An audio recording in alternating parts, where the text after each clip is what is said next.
So we have some important news on the current efforts to remove suppressors and short-barreled rifles from the NFA nationwide.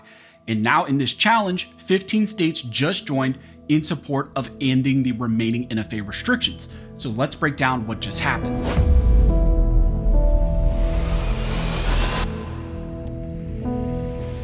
Now before we jump into this video, I want to thank one of our main sponsors of the channel, which is Attorneys on Retainer. When it comes to protecting yourself after a self-defense incident, AOR is in a league of their own. Not only is AOR an actual law firm with attorneys that you will know and who will defend you in these cases, but they will also help you in self-defense incidents that maybe other companies would not. AOR has also added a ton of new benefits to their members at no extra cost to you. Right now, if you sign up this year, you can get things like civil liability coverage, red flag law coverage, expungement coverage. So if you're interested, check out AOR using the links down below in the details section, also in the pinned comment. And if you sign up right now and you use my code ARMEDSCHOLAR, you can get $50 off of your individual sign-up plan, and then also $25 off of a family plan if you want a family plan coverage. So we need to talk about what is currently happening right now in response to the Hearing Protection Act and the Short Act, which did not get passed in their full version in the HR 1 Big Beautiful Bill. As you know, a lot of us were pushing for the full versions of the Short Act and the Hearing Protection Act. We wanted that included in HR 1. However, what ended up getting passed in HR 1 was only the reduction of the NFA tax. Under the new law, the NFA tax has been reduced from $200 to $0, and that will take effect at the beginning of next year. Now, a lot of us were concerned that maybe Democrats would try to do something similar, and recently we saw that Senator Chris Murphy introduced a proposed amendment to the military spending bill, which would increase the NFA tax requirement all the way from the $200 that it currently is to $4,709 per stamp. So the Democrats are taking action in response to the NFA's tax changes in the Big Beautiful Bill, but now multiple 2A organizations are also launching challenges to remove suppressors and SBRs from the NFA outright. GOA, FRAC, Palmetto State Armory, Silencer Co., and Silencer Shop have now filed lawsuits against the ATF. This is kind of the Big Beautiful lawsuit is what they're calling it, and I believe the main title of this lawsuit is Silencer Shop versus the ATF.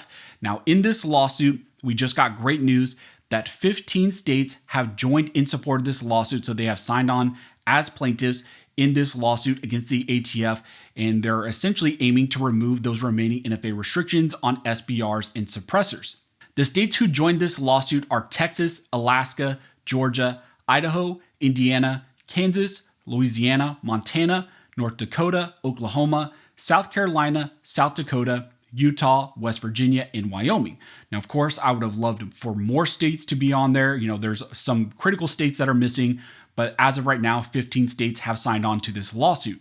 Now, in this lawsuit filed by the coalition of 2A organizations, gun companies, suppressor companies, and states, they argue that enacted in 1935, the NFA is premised on Congress's taxing powers. The act imposed a $200 tax on the manufacture and transfer of particular classes of firearms. The NFA's authors left no doubt that the NFA was an exercise of the taxing power, and the Supreme Court upheld it on that basis. This has been the uncontroversial understanding of courts and commenters for nearly a century. But the NFA, they state, no longer imposes any tax on the vast majority of firearms it purports to regulate. The One Big Beautiful Act, which Congress passed and the President enacted on July 4th, 2025, zeroes the manufacture and transfer tax on nearly all of those NFA regulated firearms. That means that the constitutional foundation on which the NFA rested has now dissolved, and the NFA cannot be upheld under any other Article 1 power of Congress. With respect to the untaxed firearms, the act is now unconstitutional. They state that the One Big Beautiful Act left undisturbed the NFA's registration requirements and restrictions on the manufacture and transfer, which for most NFA firearms now lack any accompanying exercise of Congress's taxing powers. Plaintiffs are individuals and organizations in states who are burdened by the NFA's regulatory requirements pertaining to untaxed firearms.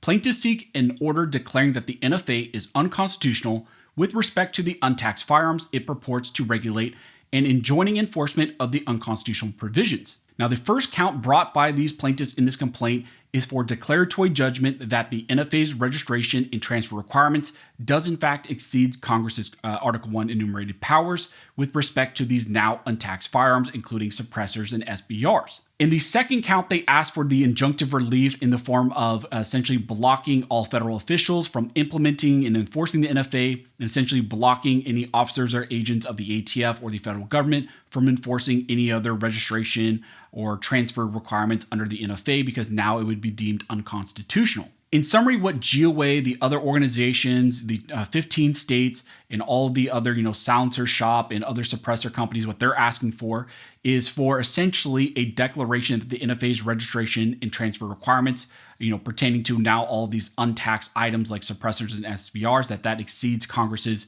enumerated powers. And they also asked the court to enjoin the ATF, all of its employees, the federal government, and all of its law enforcement agencies and employees, essentially from implementing or enforcing the NFA's remaining requirements. So that is what the new lawsuit aims to do in response to the NFA tax change that just recently passed in the Big Beautiful Bill. This Big Beautiful lawsuit, as it's being called, was filed in the Northern District of Texas, which is a federal court.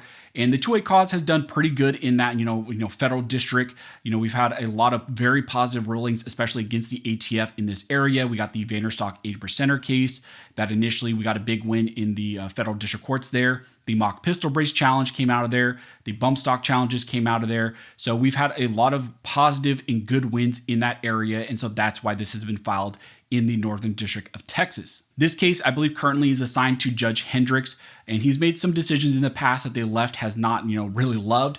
They've really hated a lot of his decisions. However, I do not believe he's directly addressed any 2A cases, so this is going to be a new one, and we're going to see how he develops this case as well. However, I will note, in my opinion, regardless of what happens at the district court level, this eventually, of course, will be elevated to the Fifth Circuit, unless the Trump ATF decides that they just want to let this go and essentially allow the NFA's registration and transfer requirements to be dissolved. But that would be on them, and potentially after they lose at the lower court level, if they decide they do not want to appeal, well, then that would sit at the lower court level. But we're a little bit away from that. But I think eventually this will get elevated to a higher court. That's just my opinion based on what we've seen happen in some of these 2A cases prior against the ATF. However, I will mention one caveat to this, like I already kind of hinted on, was the fact that we don't know how the Trump ATF is going to respond to this challenge. We've seen the Trump DOJ and the 2A task force take, very good pro-2A stances in cases in the past.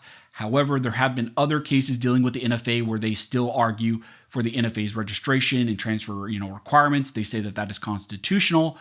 So they've taken that stance in the past in other cases like the Peterson suppressor case in the Fifth Circuit. So, it would be very rare for them to suddenly just say, no, we agree that the NFA's registration process is unconstitutional, that it's no longer valid. However, that could happen because if they look at this as a result of the Big Beautiful Bill and what was passed in there, maybe you get the Trump ATF say, okay, now there's the opportunity to say, yes, there is no longer a tax basis for this, no longer a tax basis for the registration and the transfer requirements, and therefore we're going to let this, stand. We're going to let this go away based on what we just did in the Big Beautiful Bill. So there's a lot of moving parts now with the whole NFA battle. Lawsuits have been launched in multiple jurisdictions.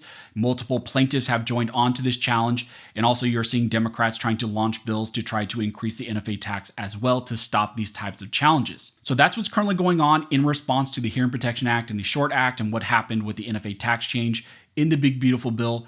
As we get more information, as it develops, I will let you guys know. If you like this video and you would like to support the channel, one of the best ways to do that, of course, is to subscribe to the channel. Also, you can check out my website, ARMEDSCHOLAR.com. Over there, we have the free legal guide that you can sign up for. All you have to do is put in your email, and then we send you a PDF, and then also we do some follow-up email with free education. And then also you can check out the website for other things like deals and whatnot.